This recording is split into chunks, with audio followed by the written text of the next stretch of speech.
प्रणाम करते हुए, मुल्ताई की इस धरती को प्रणाम करते हुए, सभी को सेवा जोहार करते हुए, हमारे पुरखे बिरसा मुंडा, टंटे भील, वीर गुंडा धूर, शंकर शाह, रघुनाथ शाह, रानी दुर्गावती, आप सभी के श्री चरणों में नमन वंदन अभिनंदन करते हुए, हमारे पुरखे, हमारे संविधान निर्माता बाबा साहब अम्बेडकर जी को नमन करते हुए, साथियों, मुझे आज आप सभी के बीच में बहुत खुशी है और गर्व भी महसूस हो रहा है कि आज जिन विचारों की बदौलत आप सभी के बीच में हम पहुंचे हैं और आज अपना पैसा, अपनी गाड़ी, अपना डीजल, अपना पेट्रोल खर्च करके आप इस पंडाल में उपस्थित हुए। यहाँ सबसे पहले इन सभी के लिए एक बार जोरदार तालियां जोरदार बजाइए साथियों।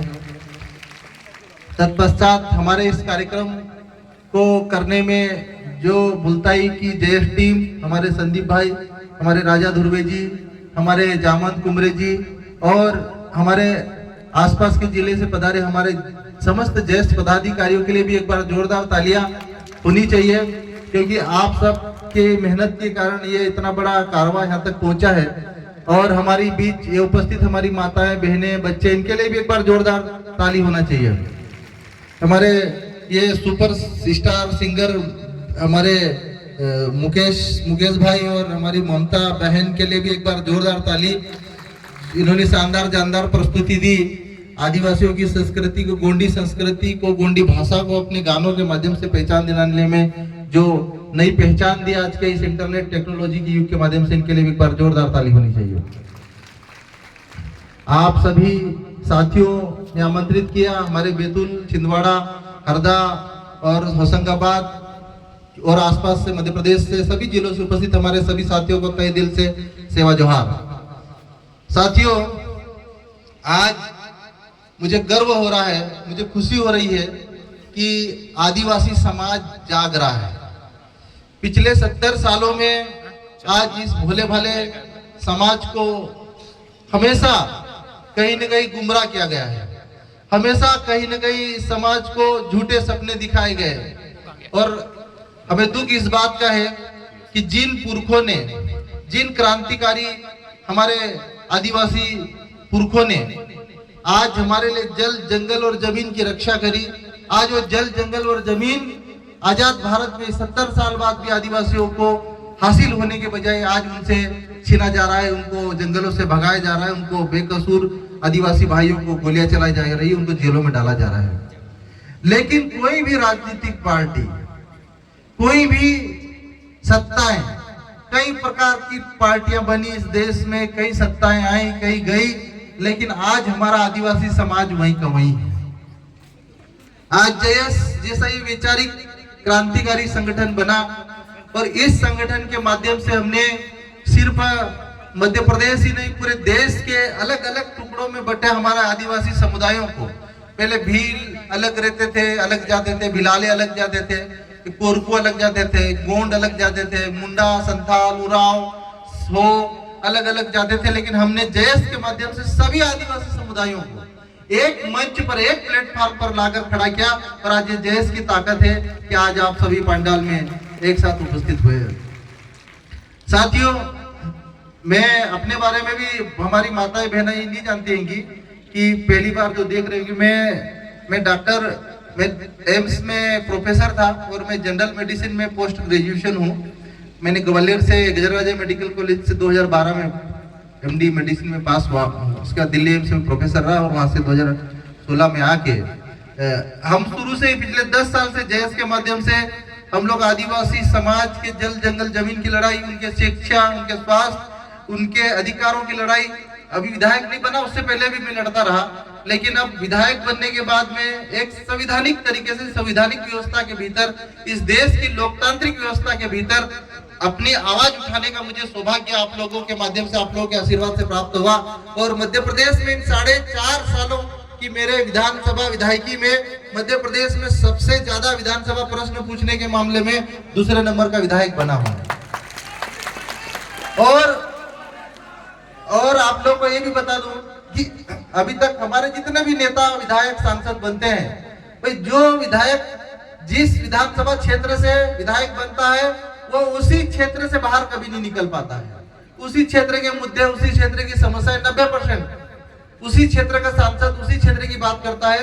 लेकिन डॉक्टर हीरा अलावा एकमात्र ऐसा विधायक है जो हर जिले में, हर जिले के आदिवासी भाइयों के साथ साथ सामान्य वर्ग के, चाहे किसी भी वर्ग, जाति, धर्म का आदमी हो, पीड़ित हो, उसके हक की लड़ाई विधानसभा में मैंने इन 4 सालों में डंके की चोट पे लड़ी है मेरे भाई। मैंने कभी इस बात की चिंता नहीं की कि मुझे पार्टी अगली बार टिकट देगी या नहीं देगी, विधायक बनूंगा या नहीं बनूंगा।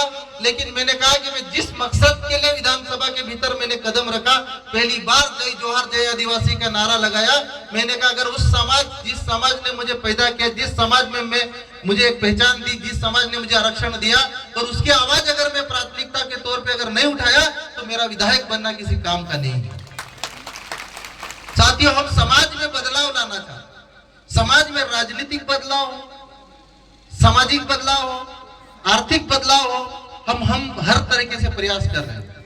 आप लोगों को मैं बताना चाहता हूं, आज से 10 साल पहले जब जयस संगठन नहीं बना था तो हमारे लोग, आदिवासी भाई, खुद को आदिवासी कहने से शर्माते थे, डर महसूस करते थे या हिचक महसूस करते थे। अपने आप को कोई ठाकुर बोलता था, अपने आप को कोई राजपूत बोलता था। लेकिन जयस संगठन ने कहा कि आपकी पहचान ही आपके लिए सर्वोपरि है, और आपकी पहचान के लिए भले हम आदिवासी हो तो क्या हुआ, इस देश के मालिक, इस देश के मूल निवासी है, और हमें अपनी पहचान पे, अपनी आदिवासियत पे गर्व करना चाहिए। और हमने हमारे आदिवासी भाइयों को गर्व करना सीखा। जब मैं विधायक नहीं बना था उससे पहले हमारे आदिवासी समाज के विधायकों की स्थिति देखते थे तो हमारा कोई गरीब आदिवासी भाई उनसे मिलने जाता था तो उनको परमिशन लेना पड़ती थी। आज हमारा गरीब आदिवासी भाई पढ़ा लिखा नहीं होता है। आज हमारा आदिवासी के स्वाभिमान में, उनके नेचर में एक हिचक होती है। लेकिन जब से मैं विधानसभा के भीतर गया और डंके की चोट पे आदिवासियत की बात करी, आदिवासियों के अधिकारों की बात करी, उनके जल जंगल जमीन की लड़ाई लड़ी, आज मध्य प्रदेश में सभी लोग आदिवासी की बात करने लगे। यहाँ तक कि सरकारें, चाहे बीजेपी की हो चाहे कांग्रेस की हो, इनको आदिवासी मुख्य धारा में आज सरकार बनाने के लिए इनको महसूस हो रहा है कि आदिवासी जिधर जाएगा उसकी सरकार बनेगी, और ये जैस की ताकत के कारण संभव हुआ। आज ये युवा जुड़े, ये माताएं बहनें हमसे जुड़ी है। आप बताओ, कभी मैंने आप लोगों को किसी प्रकार का कोई लालच दिया हो, कभी किसी भी प्रकार की कोई अफवाह फैलाई हो? हमने जो भी कहा सच कहा और उसको पूरा करके दिखाया। आप लोगों को मैं बताना चाहता हूं, पिछले 10 साल के इस कार्यकाल में जैस किया हमने आदिवासियों को। आप देखो, मैं आप लोगों को बताना चाहता हूं, 5वीं अनुसूची बनी 1950 में, संविधान में तो लागू हो गई, लेकिन आज भी ग्राउंड लेवल पे 5वीं अनुसूची के प्रावधानों को सरकारों ने इम्प्लीमेंट नहीं किया। 6वीं अनुसूची बनी 1950 में लागू हुई, लेकिन आज दिनांक तक उनके अधिकारों को इम्प्लीमेंट नहीं किया। बाबा साहब अम्बेडकर ने कहा कि संविधान देश का सबसे लोकतांत्रिक देश में सबसे खूबसूरत संविधान है, और अगर इस संविधान को लागू करने वालों की मंशा ठीक नहीं रही तो इस संविधान का भी कोई औचित्य नहीं रह जाएगा। आज भी देश में अमीरी और गरीबी के बीच का फासला आप देखेंगे। एक वर्ग ऐसा है उसके बच्चे सरकारी स्कूलों में पढ़ने के लिए मजबूर है, और वो भी अतिथि शिक्षकों के भरोसे। और एक वर्ग ऐसा है जिनके बच्चे 1 साल की 10-10 लाख रुपए की फीस वाले स्कूल में पढ़ रहे हैं। ये असमानता हमारे देश में कभी भी इस देश का भला नहीं कर सकती मेरे भाइयों। हमको ये अमीरी और गरीबी के बीच की लड़ाई, अमीरी और गरीबी के बीच का फासला कम करना पड़ेगा। आज सरकारें योजनाएं तो बना रही है, आज सरकारें योजनाएं बना रही है, आदिवासी के नाम पर राजनीति भी कर रही है। मजदूर, किसान, आदिवासी भाई तक पहुंच रही है? नहीं पहुंच रही है। सारी की सारी योजनाएं ये जो बड़े बड़े उद्योगपति, जो बड़े बड़े पैसे वाले लोग, उन्हीं योजनाओं का फायदा उठा रहे हैं। और हमारा आदिवासी भाई कल भी गरीब था और आज भी गरीब है। लेकिन जयस के माध्यम से हमने हमेशा सरकार को ललकारा है, चाहे किसी भी राजनीतिक पार्टी की हो। हमने कहा कि जो सरकार सत्ता में है हम उससे आंख से आंख मिला के बात करेंगे, चाहे बीजेपी की सरकार हो चाहे कांग्रेस की सरकार हो, लेकिन हम हमारे अधिकार तुमसे लेके रहेंगे। हमारे गोंडवाना के हमारे मार्गदर्शक और हमारे कुशल राजनीतिज्ञ रहे दादा हीरा सिंह मरकाम जी, उन्होंने एक बात हमको हमेशा सिखाई कि आज के जमाने में आपको कोई अपना अधिकार देने वाला नहीं है, आज के जमाने में आपको कोई हक देने वाला नहीं है। अगर अधिकार चाहिए, हक चाहिए तो छाती पर चढ़कर, सीने पे चढ़ के लेना पड़ेगा। उन्होंने हमेशा एक बात कही कि अधिकार हमारे जीने के चढ़कर लेंगे सीने से। जोर से बोलना, अधिकार हमारे जीने के, अरे अधिकार हमारे जीने के। अभी मैं, हमारे युवा सभी जानते हैं कि हमको अभी तक आदिवासी समाज में क्या चला रहा है कि जिसका बाप दादा मंत्री था उसका बेटा विधायक और अगली बार और मंत्री बन जाता था। अभी तक या तो कोई झंडे उठाए 20-25 साल राजनीतिक पार्टियों के, या आरएसएस बीजेपी के झंडे उठाओ, या इधर झंडे कांग्रेस में झंडे उठाओ तो विधायक बनता था। लेकिन जयेश ने कहा है कि आप लोगों को किसी भी पार्टी के झंडे उठाने की जरूरत नहीं। जिस दिन हमारा समाज एकजुट हो गया, जल जंगल जमीन की लड़ाई लड़ने वाले आदिवासी बेटों को, पढ़े लिखों को हम विधानसभा में एंट्री कराएंगे। लेकिन भरोसा और विश्वास रखना पड़ेगा आप लोगों को, क्योंकि ये लड़ाई सिर्फ भरोसे और विश्वास की है। अभी हमारे छिंदवाड़ा के जयेश अध्यक्ष प्रतिनिधि महेंद्र प्रतिनिधि जी बोल रहे थे कि कॉम्प्लेक्स परियोजना के हमारे छिंदवाड़ा के भाई बंधु यहाँ पे मेरे से मिलने आए हुए। आपके ये मुराल गंजाल डैम वाले भी हमारे आदिवासी भाई मुझसे मिलने गए थे। आपके मंडला, डिंडोरी और कई उधर जिलों के आदिवासी भाई मेरे से मिलने आते हैं। कई लोगों की समस्या रहती है। आज सरकारें तितली पालने के नाम पे आदिवासी गांव को हटा रही है, और टाइगर पालने के नाम पे आदिवासी गांव को हटा रही है, हिरण पालने के नाम पे आदिवासी गांव को विस्थापित कर रही है, डैम बनाने के नाम पे आदिवासी गांव को स्थापित कर रही है। जो पीढ़ी दर पीढ़ी हजारों सालों से इस भारत भूमि के मालिक है, उनको उनकी जमीन से विस्थापित करने का काम कर रही है। हमने कहा जयेश के माध्यम से जब तक ये संगठन और जयेश युवा जिंदा है, किसी भी कीमत पर हमारे आदिवासी भाइयों को एक भी इंच जमीन नहीं लेने देंगे सरकारों से, और उनको उनके गाँव से विस्थापित नहीं होने देंगे। क्योंकि जिस जगह से, जिस जमीन से हमारा आदिवासी भाई हटता है, उसका गांव जाता है, तो उसकी सिर्फ वो गांव ही नहीं जाता है, उस क्षेत्र विशेष की संस्कृति, उसकी भाषा, उसकी परंपराएं हमेशा खत्म हो जाती है। और आज हमारी लड़ाई क्या है? आज ये आदिवासी समाज अपनी संस्कृति के लिए जाना जाता है। आज हम अगर अपनी भाषा भूल जाएंगे, अपने रीति रिवाज भूल जाएंगे, अपनी परंपराएं भूल जाएंगे, तो हम आदिवासी से हाथ धो बैठेंगे। संविधान में तो आपको अनुसूचित जनजाति का दर्जा दे दिया, लेकिन उसमें यह भी लिखा है कि आपको अनुसूचित जनजाति से कभी भी बाहर और अंदर कर सकते हैं। अगर जिस दिन आपने अपनी संस्कृति परंपराएं छोड़ी, आप इस अनुसूचित जनजाति से भी बाहर हो जाओगे। तो साथियों, मेरी माता बहनों, आप लोगों से एक ही बात कहना चाहता हूँ। हमको लोग बोलते हैं कि यार तुमको तो हिंदी भाषा में बात नहीं करते आती, तुमको तो अच्छे कपड़े नहीं पहनने आते। लेकिन आप लोगों को बता दूं कि ऐसे ही जब हम लोगों ने जय शुरू किया था 10 साल पहले, तो लोग मजाक उड़ाते थे, क्या यार आदिवासी की बात करते हो। लेकिन आज वही समाज और वही मजाक उड़ाने वाले गर्व से जय आदिवासी बोलते हैं। जय के माध्यम से गर्व से कहते हैं कि हम आदिवासी है, इस भारत के मालिक है, इस धरती के बेटे हैं, इस जंगलों के मालिक है। हम गर्व से कहते हैं लोग। ये क्यों हुआ? क्योंकि हम एकजुट हुए, हम लोग एक साथ दिखे, और हमारी यही ताकत है। आज ये मुल्ताई की धरती पर इतनी बड़ी संख्या में हमारे युवा लोग आए हैं। क्यों आए हैं? या इनको पता है कि आज ये जय संगठन उनके जल जंगल जमीन की लड़ाई लड़ रहा है। और मैं छिंदवाड़ा के हमारे जो भाई लोग आए हैं, जो कॉम्प्लेक्स परियोजना का, मैंने, हमारी कोई दीदी थी सरपंच, पूर्व सरपंच रही है, उन्होंने मुझे फोन लगाया था कि सर हमारा आदिवासी गाँव ये विस्थापित हो जाएंगे। तो मैंने कहा कि भले मैं मनावर का विधायक हूँ, लेकिन मध्य प्रदेश की विधानसभा के भीतर भी विधायक हूँ, और जब तक डॉक्टर हीरा लाल विधानसभा के भीतर है, किसी माई का लाल नहीं कि हमारे आदिवासी गांवों को हटा के भगा दे। मैंने अभी भी विधानसभा में प्रश्न लगाया है, और मैं चाहता हूं कि सिर्फ हीरा लाल अलावा ही नहीं, ऐसी लड़ाई लड़ने वाले समाज के कई बेटे विधानसभा में भीतर जाए।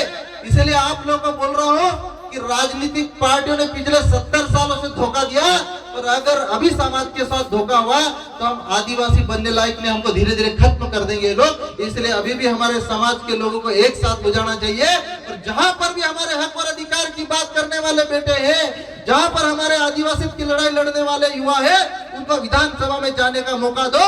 आपकी लड़ाई यही लोग लड़ेंगे, वरना ये चंदा लेकर पैसे की भीड़ पे आने वाले लोग कभी आपका भला नहीं करने वाले हैं। आज मैं क्यों डंके की चोट पे आप लोगों की बात कर रहा हूँ? आज मैं क्यों आदिवासियत की लड़ाई लड़ रहा हूँ? क्योंकि मेरे को पता है कि पार्टी टिकट दे न दे, मेरा समाज मेरे साथ खड़ा हुआ है, और जिस दिन ये समाज साथ में खड़ा रहा है, कोई भी किसी की हिम्मत नहीं कि आपको अपनी आवाज ऊंची करने से रोक सके। आज विधानसभा में, मध्य प्रदेश की विधानसभा में 47 विधायक, लेकिन आदिवासी की बात करते हुए नजर आते क्या? देश की संसद में 47 सांसद है, लेकिन आदिवासी की बात करते हुए नजर आते क्या? इनको शर्म आती है आदिवासी की बात करने में। लेकिन इनको अगर इतनी ज्यादा शर्म आ रही तो 2023 और 2024 के चुनाव में इन शर्मिंदा लोगों को अपने घर में बिठा दो और आदिवासियों की बात करने वाले बेटों को विधानसभा में पहुंचा दो। मैं यही आप लोगों से मैं कहना चाहता हूं, और उसके लिए बहुत ज्यादा लोगों की जरूरत नहीं। ये पांडाल में बैठे इतने लोग भी अगर आज इस संकल्प ले और कसम खा ले कि हमारी जो बात करेगा, जो आदिवासी की बात करेगा, वही आदिवासी पे राज करेगा, अगर यह संकल्पना ले ली तो किसी की माई के लाल की हिम्मत नहीं कि आपको वहां विधानसभा में जाने से रोक सके। क्या आदिवासियों की बात करने वाले, उनके हक अधिकार की लड़ाई लड़ने वाले बेटों को विधानसभा में जाना चाहिए? आप बोलो कि जाना चाहिए तो जोर से बोलो, जाना चाहिए कि नहीं जाना चाहिए? हाथ खड़े करके एक बार मुझे भरोसा दिलाओ कि जाना चाहिए कि नहीं जाना चाहिए? आप साथ दोगे उनका? देखिए, अगर आप लोगों ने ईमानदारी से साथ दे दिया, मैं बहुत ज्यादा भीड़ का भरोसा नहीं करता, लेकिन इस पंडाल के नीचे अगर 500 लोग बैठे और 500 लोग भी अगर मैदान में मोर्चा संभाल लिया तो किसी की हिम्मत नहीं कि आपको विधानसभा के अंदर 2023 का चुनाव जीतने से कोई रोक सके और जाने से रोक सके। लेकिन जो जज्बा और जुनून आप लोगों के अंदर है, जो जोश आप लोगों के अंदर है, ये कभी कम नहीं होनी चाहिए, क्योंकि अगर ये कम हो गया तो आपके जल जंगल जमीन से आपको हमेशा के लिए हटा दिया जाएगा। ये डैम परियोजनाएं, बांध परियोजनाएं बनती रहेगी। हम नहीं चाहते, हम नहीं चाहते कि देश का विकास नहीं हो, हम भी चाहते हैं कि देश का विकास हो। हम भी चाहते हैं कि हमारा समाज आर्थिक रूप से सक्षम बने। हम भी चाहते हैं कि अंतिम पंक्ति में खड़े व्यक्ति को सम्मान के साथ जीने का अधिकार मिले, लेकिन मिलेगा तभी जब वो अपने हक और अधिकार के लिए खुलकर सामने आएगा, जब ऐसी सरकार बनाएगा, ऐसे युवाओं को विधानसभा और लोकसभा में भेजेगा जो आपकी बात करेंगे। आपके नाम पर विधानसभा में जाकर, लोकसभा में जाकर जो गुलामी करने वाले विधायक और सांसद कभी आदिवासियों का भला नहीं कर सकते। आज जयेश ने युवाओं के भीतर एक उम्मीद जगाई है, आज जयेश ने युवाओं के भीतर एक जज्बा जगाया है, आज जयेश ने युवाओं के भीतर एक जुनून जगाया है, और उसी जुनून और जज्बे को अगर पकड़ के रहेंगे तो मैं दावे के साथ कह रहा हूं कि हमारे नए युवा विधानसभा के भीतर पहुंचेंगे।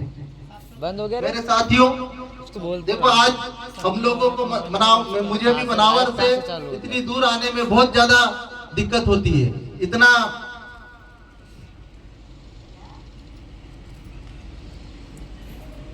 इतना लंबा सफर तय करना मुश्किल होता है। मैं बार बार हर जगह नहीं जा पाता हूं, लेकिन हमको ये भी है कि भाई हम अगर विधानसभा के भीतर रहे तो आपकी आवाज, भले किसी भी जिले का आदिवासी भाई हो, उसकी आवाज हम विधानसभा के लिए लड़ सकते हैं। लेकिन अगर हम ही नहीं गए तो आपकी आवाज उठाने कौन उठाएगा? जिन्होंने 70 साल से हमको धोखा दिया, उन पे भरोसा कर सकते हैं क्या हम लोग? नहीं कर सकते। तो क्या नया युवा नेतृत्व 2023 साकार होना चाहिए? तो इस बार आप सभी युवाओं से, हमारे बैतूल के युवाओं से विशेष अनुरोध है कि देखिए साथियों, ऐसा मौका बार बार कभी नहीं आएगा हमारे पास, और इस बार अगर विधानसभा के भीतर घुस गए तो ये मान के चलो कि हमारे आने वाली हजारों पीढ़ियों का उद्धार होने वाला है।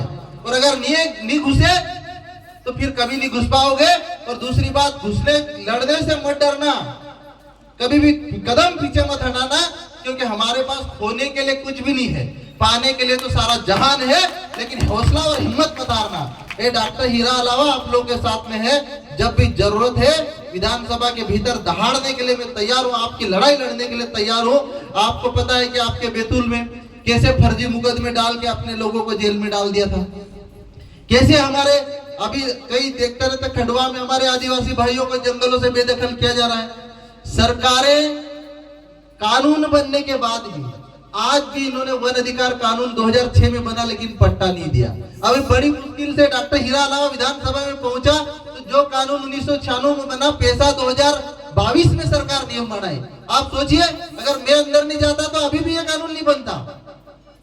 लेकिन अगर मैं अंदर गया, लड़ाई लड़ी, तो ये पैसा नियम 2022 बना। लेकिन अभी भी उस नियमों को लागू करवाने के लिए समाज को संघर्ष करना पड़ेगा, पढ़े लिखे युवाओं को संघर्ष करना पड़ेगा, क्योंकि हमारा समाज अगर जागरूक नहीं होगा तो ये कानून बन के रह जाएंगे, आप लोगों को कुछ नहीं मिलने वाला है। आज ग्राम सभाओं को संसाधनों का अधिकार चाहिए, आज नहीं दिया सरकार ने, लेकिन हम लड़ेंगे तो मिलेगा, नहीं लड़ेंगे तो कुछ नहीं मिलने वाला है।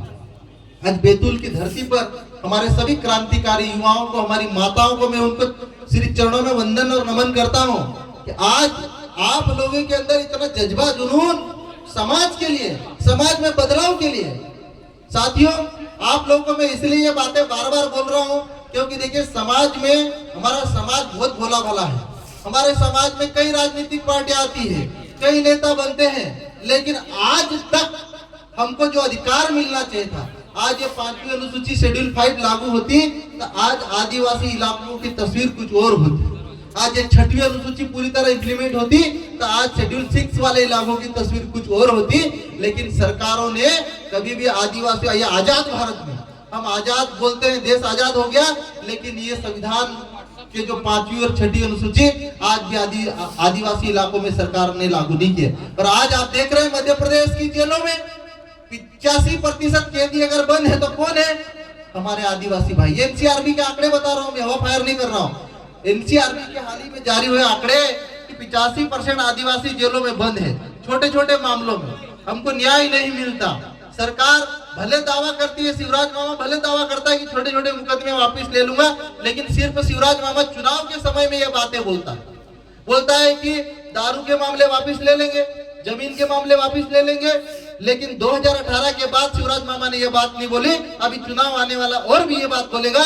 लेकिन आप लोगों को मैं यही बताना चाहता हूं कि जो सिर्फ झूठे वादे करते हैं, जो सिर्फ घोषणाएं करते हैं और आदिवासियों को मूर्ख बनाते हैं, ऐसी पार्टियां कभी आपका भला नहीं करेगी। मैं आप लोगों को ये कहना चाहता हूं साथियों, आज हम आप लोगों के बीच इसीलिए आए कि आप सामाजिक रूप से जागरूक हो, राजनीतिक रूप से सक्षम बनो और मिशन 2023 में नए युवाओं को, बैतूल से नए युवाओं को विधानसभा में भेजो। और मैं तो बोल रहा हूं मेरे भाइयों, आज हम सिर्फ आरक्षित सीटों पे ही चुनाव क्यों लड़े? अगर हिम्मत और हौसला अगर इस जवानी में पैदा हुए हो तो सामान्य सीट से भी लड़के विधानसभा के भीतर घुसना चाहिए।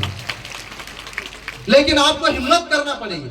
हौसला देने वाले हमारे जैसे लोग कई हैं, कई आएंगे, लेकिन आप एक कदम आप आगे बढ़ाओगे तो 2 कदम हम आप लोगों के लिए आगे बढ़ाएंगे। मैं ये आप लोगों को कहना चाहता हूं मेरे भाइयों। साथियों, आप सभी साथियों को तहे दिल से सेवा जोहार। और मेरे लायक कोई भी ऐसे मुद्दे हो, मेरे लायक कोई भी ऐसा आपके क्षेत्र की इशू हो, तो ये बैतूल जिले के आदिवासी भाइयों, किसी से डरने की जरूरत नहीं। पूरा मध्य प्रदेश ही नहीं, पूरे देश के आदिवासियों को आपके साथ खड़ा करके दिखा दूंगा। ये विश्वास और भरोसा दिलाना चाहता हूँ। शान से शेर की तरह पैदा है और शेर की तरह रहना है। किसी के सामने झुकना नहीं, किसी के सामने डरना नहीं। जियो तो शान से और मरो तो भी शान से। इसलिए आप लोग को यही कहना चाहता हूं कि कभी भी ये मत सोचना कि आपको कोई डराएगा, भगाएगा। जब तक ये संगठन जिंदा है, जब तक जयेश जिंदा है, डॉक्टर हीरा लाल जिंदा है, आप लोगों के साथ में खड़े रहेंगे, मिलकर लड़ेंगे और हमेशा संघर्ष करते रहेंगे मेरे भाइयों। आखिर में चंद पंक्तियों के साथ में अपनी बातें खत्म करना चाहता हूं। साथियों, बातें तो बहुत सारी है, क्योंकि देखिए विधानसभा, लोकसभा की बात करेंगे तो आज भी हमारे समाज के नाम पर हजारों करोड़ रुपए का फंड आ रहा है।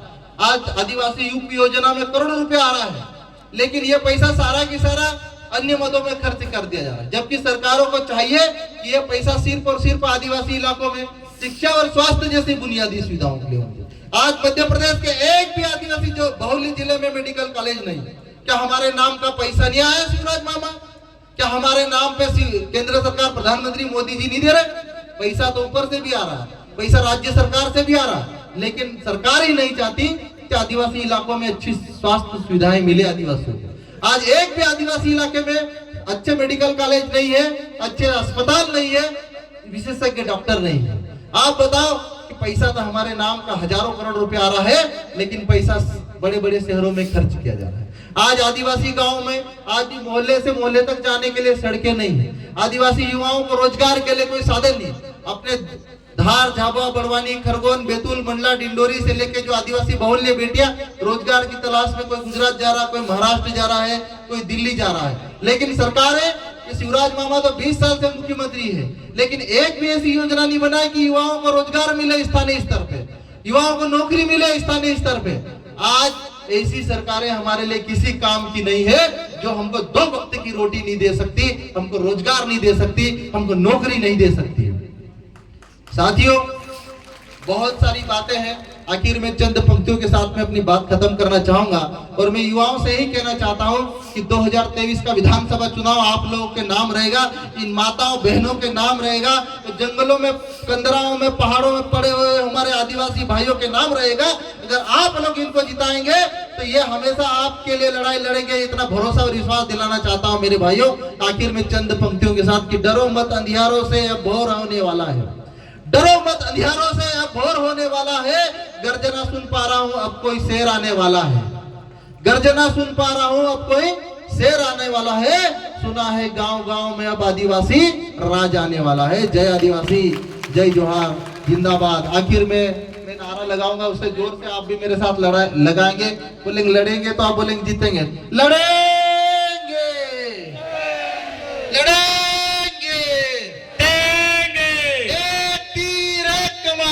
आदिवासी एक समान, एक तीर एक कमान, आदिवासी एक समान, जल जंगल जमीन कुड़ीन छे, आमचे अमरी छे, हमारी छे, हमारी छे, जो भी बोलना चाहिए, जल जंगल जमीन कुड़ीन छे, हमारी छे, हमारी छे। जय जोहार, जय आदिवासी, जिंदाबाद।